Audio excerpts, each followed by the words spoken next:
a land built by water, mountains, and legends. When people hear the word Thailand, they often imagine beaches, white sand, blue water, palm trees moving in the warm tropical wind, perhaps a crowded street in Bangkok, glowing with neon lights, or an ancient Buddhist temple rising above a quiet forest. But Thailand is much more complicated than the image found on a travel brochure.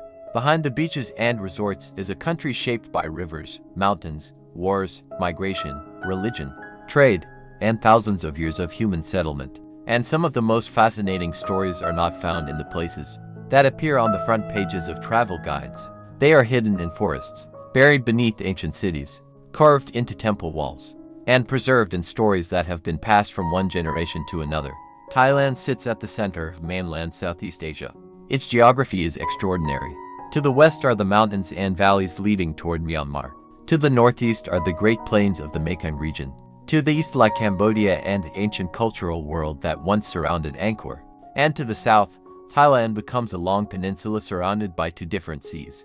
The Andaman Sea lies to the west. The Gulf of Thailand lies to the east. This geography shaped almost everything. The mountains created natural barriers. The rivers became highways. The fertile plains became agricultural centers. And the coastline connected the region to the wider world. For thousands of years, people moved through these landscapes. Some came to trade, some came to settle, some came to conquer, and others came searching for something even more valuable than land: water. The Chao Phraya River is one of the great geographical features of central Thailand. Several rivers eventually combine to form it before it flows south toward the Gulf. The river carries sediment from the north and has helped create one of the most fertile agricultural regions in Southeast Asia. For centuries, rice cultivation became the foundation of life here. But water was both a gift and a danger. The same rivers that provided fertile soil could also flood settlements. Ancient communities therefore learned to live with water rather than simply trying to defeat it. They built canals, reservoirs, dikes, moats, and systems designed to move water through agricultural landscapes. This relationship between Thailand and water would continue for centuries. Even the great historical cities were often built around rivers. And this was not an accident. Rivers were roads. They were sources of food, they provided protection, and they connected kingdoms to the sea. But long before the great Thai kingdoms appeared, other civilizations were already developing here. One of the most important early cultural networks was Tharavadi. The people associated with Tharavadi were heavily influenced by Buddhism and by cultural connections with India. They built settlements, religious monuments, and works of art that would influence later societies. But Tharavadi was not simply a smaller version of an Indian civilization. Local traditions were absorbed and transformed. This pattern would repeat throughout Thai history. Thailand rarely developed in complete isolation. Instead, it constantly absorbed ideas from its neighbors and transformed them into something uniquely its own. Religion was one example. Buddhism became deeply embedded in society. But older animist traditions did not simply disappear. Instead, they continued alongside Buddhism. This is why visitors can sometimes see Buddhist temples standing near spirit houses. A person may visit a temple to make merit while also leaving offerings at a small shrine, believed to protect a building or piece of land. To someone unfamiliar with Thai culture, this may seem contradictory, but historically, it makes perfect sense. Different layers of belief accumulated rather than replacing one another completely. And these beliefs created some of Thailand's most fascinating legends. One of the most famous creatures in Thai mythology is the Naga. The Naga is often represented as a giant serpent. In traditional beliefs, Nagas are connected with rivers, lakes, rain, fertility, and the supernatural world. Their images can be found protecting temple stairways. Stories about them are especially common around the Mekong. Some legends describe enormous serpents living beneath the river. Others claim that Nagas protect sacred places. There is, of course, no scientific evidence for supernatural serpents living beneath the Mekong. But the Naga remains culturally powerful, and it reveals something important about the way Thai people have historically understood nature. A river was not merely water. A mountain was not merely rock. A forest was not merely timber. The natural world could have spiritual meaning. This idea becomes especially powerful in northern Thailand. There, mountains rise into the clouds and valleys disappear beneath morning mist. The region around Mae Hong Son is one of the most mountainous parts of the country. Roads twist through forests. Villages sit in isolated valleys. And during the rainy season, clouds can completely transform the landscape. Long before modern tourism reached these places, communities developed their own traditions and relationships with the mountains. Some peaks were regarded as sacred. Some forests were associated with spirits. Some caves were believed to be entrances to supernatural worlds. Today, many people understand these stories as folklore. But folklore can tell us something that official history sometimes cannot. It can reveal what ordinary people feared, what they respected, and what they considered sacred. Then there is the ancient kingdom of Lanna. Centered around Chiang Mai, Lanna developed a distinct northern culture. Its language, architecture, religious traditions, cuisine, and artistic styles still influence northern Thailand today. Chiang Mai itself was founded in the 13th century. Its old center was protected by walls and a moat. Inside those walls, temples became centers of religious and cultural life. But even Chiang Mai was not the beginning. Before it rose, another kingdom was becoming famous farther south, Sukhothai. Its name is often associated with the idea of happiness or prosperity. The city became the center of a kingdom that played an enormous role in the development of Thai art, architecture, writing, and political culture. Today, the ruins of Sukhothai sit quietly among trees and ponds. Buddha statues face the morning sun, old brick towers rise from the grass, and birds move through the remains of temples that once stood at the center of a powerful kingdom. UNESCO recognizes Sukhothai and its associated historic towns as a World Heritage Property because of their importance to early Siamese architecture, art, writing, religion, and water management. But the ruins can be misleading. When you walk through Sukhothai today, it feels peaceful, almost empty. Yet centuries ago, this was a living city. People worked here. Traders sold goods. Monks studied. Farmers brought food. Officials governed. And kings made decisions that affected thousands of lives. The city was not a museum. It was a world. And that world would eventually change. Because another kingdom was growing. A kingdom that would become even larger, richer, more international. And eventually one of the most important cities in Asia. Its name was Ayutthaya. Sukhothai and the birth of a kingdom. To understand Thailand, we need to forget the modern map for a moment. There was no modern Thailand. There was no Bangkok skyline. There were no national borders in the way we understand them today. Instead, Southeast Asia was a constantly changing network of kingdoms, cities, trading communities, and political alliances. Power did not always belong to the largest territory. Sometimes it belonged to whoever controlled a river, a mountain pass, a port, or an important trade route. Sukhothai emerged during this world of shifting power. By the 13th century, the city had become the center of a powerful kingdom. Its influence extended across much of the surrounding region. But Sukhothai's importance was not only military, it became an extraordinary cultural center. The architecture developed here would later be recognized as distinctly Sukhothai in style. The famous Buddha images often have elegant proportions. The faces appear calm, the bodies seem almost weightless, and the flame-like detail above the head became an especially recognizable feature. But behind the beauty was something more practical. Water? The people of Sukhothai understood that controlling water meant controlling agriculture. They created reservoirs, canals, ponds, moats, and other hydraulic systems. UNESCO notes that the historic towns associated with Sukhothai shared sophisticated systems for controlling and distributing water, including reservoirs, canals, dams, and flood management structures. This is one of the least appreciated achievements of the ancient kingdom. When people imagine ancient Thailand, they often imagine temples. But the survival of a kingdom depended just as much on engineering. A beautiful temple cannot feed a city. Water can, and rice was the foundation of the economy. Agriculture supported the population. The population supported the army. The army protected the kingdom. And the kingdom supported the temples. Everything was connected. Religion was also central to Sukhothai society.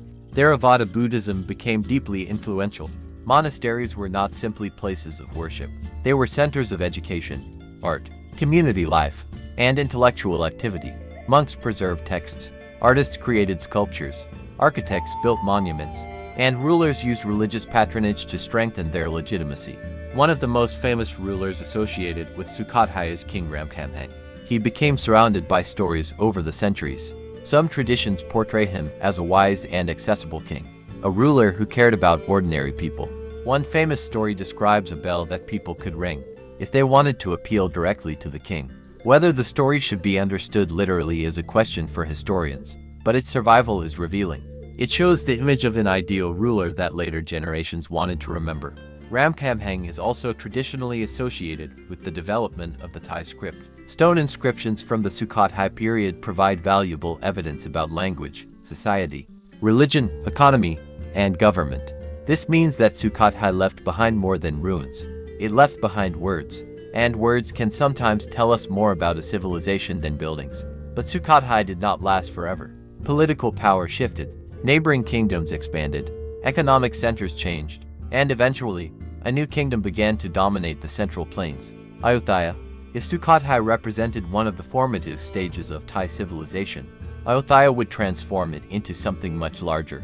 Ayutthaya was founded around 1350. Its location was brilliant. The city was surrounded by rivers. The Chao Phraya, Lopburi, and Pusak rivers helped create a natural defensive system. UNESCO notes that the city was strategically located on an island surrounded by 3 rivers and connected to the sea, while its hydraulic system helped manage water and protect the city.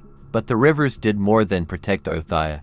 They connected it to the world. Ships could travel from the city toward the sea, and from the sea came merchants, Chinese traders, Indian merchants, Persian traders, Japanese communities, European diplomats, and people from many other regions. Ayutthaya became cosmopolitan. Imagine walking through the city centuries ago. You might hear several languages in a single marketplace. You might see Buddhist temples beside Christian churches.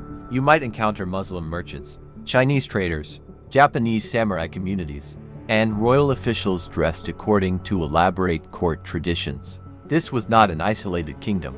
It was part of an international trading world. Foreign visitors wrote descriptions of Ayutthaya. Some were amazed by its size. Others were impressed by its wealth, and many were fascinated by its ceremonies. The city had enormous monasteries, royal palaces, markets, canals, warehouses, defensive walls, and neighborhoods organized around different communities. The capital became so important that European powers established diplomatic relations with the Siamese court. The kingdom was negotiating with distant states while also fighting wars with neighboring powers. This combination of trade and conflict shaped Ayutthaya. It was rich because of its location, but that location also made it strategically important. The kingdom expanded, wars became frequent, and eventually, Ayutthaya absorbed territories once associated with Sukhothai. The old political order was changing, but no one could have predicted how dramatically Ayutthaya would eventually fall. Because after more than 4 centuries of existence, the city would be destroyed, its temples would burn, its palaces would collapse, its people would flee, and one of Southeast Asia's greatest cities would become a ruin. But the story did not end there. It was only beginning another chapter. Ayutthaya, the city that the world came to see. Imagine a city where the streets are not the only roads. Water is everywhere. Boats carry rice. Boats carry spices. Boats carry ceramics. Boats carry people. And beyond the rivers, enormous ships wait to connect the kingdom with the rest of Asia. This was Ayutthaya. For centuries, it was one of the great centers of Southeast Asian civilization. Founded around 1350, Ayutthaya became the second major Siamese capital after Sukhothai. It flourished for centuries and developed into a major center of international commerce and diplomacy. Its success was partly geographical genius. The city stood within a network of rivers. Floodwaters could be managed, ships could approach, and attackers approaching by land faced difficult terrain and defensive structures. The city planners understood something that modern urban planners still struggle with. A city must work with its environment. Ayutthaya was not built against water. It was built around water. Canals crossed the city. Moats protected important structures. Waterways connected neighborhoods. And the surrounding agricultural lands provided food. But the most remarkable feature of Ayutthaya was its international character. Foreign communities established themselves around the capital. The Portuguese were among the first Europeans to establish a presence. Japanese merchants also became important. Persian influence reached the royal court. Chinese communities became deeply involved in trade. Indian merchants connected the kingdom with South Asian markets, and European diplomats arrived hoping to gain access to the wealth of Siam. The royal court became a place where different cultures met. This created an unusual atmosphere. A Buddhist kingdom could negotiate with Christian European powers. Muslim merchants could operate within the capital. Chinese traders could become influential members of the economy. The city was diverse, but it was also hierarchical. Ayutthayan society was strictly organized. The king stood at the center. Below him were nobles, officials, religious institutions, soldiers, farmers, merchants, and laborers. Power was not equally distributed. The magnificent temples and palaces represented not only religious devotion, but also political authority. Architecture communicated status. The larger the monument, the greater the power behind it. And the temples were enormous. Tall praying towers rose into the sky. Huge Buddha images filled monasteries. Walls were covered with decorative details. Gold was used extensively. From a distance, Ayutthaya could look almost unreal. Foreign visitors sometimes compared it to the great cities of Europe. But the kingdom had enemies. The most persistent rival was Burma. For centuries, Siamese and Burmese kingdoms fought for influence. Sometimes Ayutthaya won. Sometimes Burma advanced. Wars could last years. Armies marched through forests. Cities were besieged. Populations were moved. And political alliances changed. The final catastrophe came in the 18th century. In 1767, Burmese forces captured Ayutthaya. The city was destroyed. Buildings were burned. Treasures were taken. And the population was forced to abandon the capital. UNESCO describes the destruction as the burning and abandonment of the city in 1767, after which Ayutthaya was never rebuilt in the same location. The destruction was devastating, but it also created one of Thailand's most haunting landscapes. Today, the remains of Ayutthaya are surrounded by modern life. Cars pass nearby. People ride bicycles through the ruins. Tourists photograph ancient temples. But if you stand quietly among the old brick structures, it is possible to imagine another city. A city filled with people. A city that believed it would continue forever. And that is perhaps the most powerful lesson of Ayutthaya. No civilization knows when its golden age will end. The most famous image is perhaps the Buddha head surrounded by the roots of a banyan tree. At Wat Mahathat, the stone face appears to emerge from the tree itself. It is one of the most photographed sites in Thailand. But the image is also symbolic. Nature has slowly reclaimed part of the city. Roots have wrapped around bricks. Trees have grown through ruins. Rain has eroded stone. And centuries have transformed architecture into landscape. There are many stories about how the Buddha head ended up there. Some suggest that it was left after the destruction of the city. Others imagine that the tree slowly grew around it. The exact history is less dramatic, but the result is extraordinary. It is a reminder that history does not always disappear suddenly. Sometimes it disappears slowly, one brick at a time, one generation at a time, one forgotten building at a time. Yet Ayutthaya's story influenced the future. Many people who survived the destruction moved elsewhere. Architects and craftsmen continued their work. Political power moved to new capitals. And eventually, Bangkok rose. The new capital would borrow from the old. Its ceremonial traditions, its religious architecture, its political symbolism. Even the official name of Bangkok contains a reference to Ayutthaya's legendary predecessor. The past had not vanished. It had moved. And this would become a recurring pattern in Thai history. When one city fell, another rose. When one kingdom weakened, another inherited its traditions. When foreign influence arrived, Thailand adapted. And when the age of European colonialism began transforming Southeast Asia, Siam would face perhaps its greatest political challenge yet, a challenge that could have ended the independence of the kingdom forever. But somehow, Siam survived. And the story of how it happened begins with kings, diplomacy, modernization, and a country caught between two empires.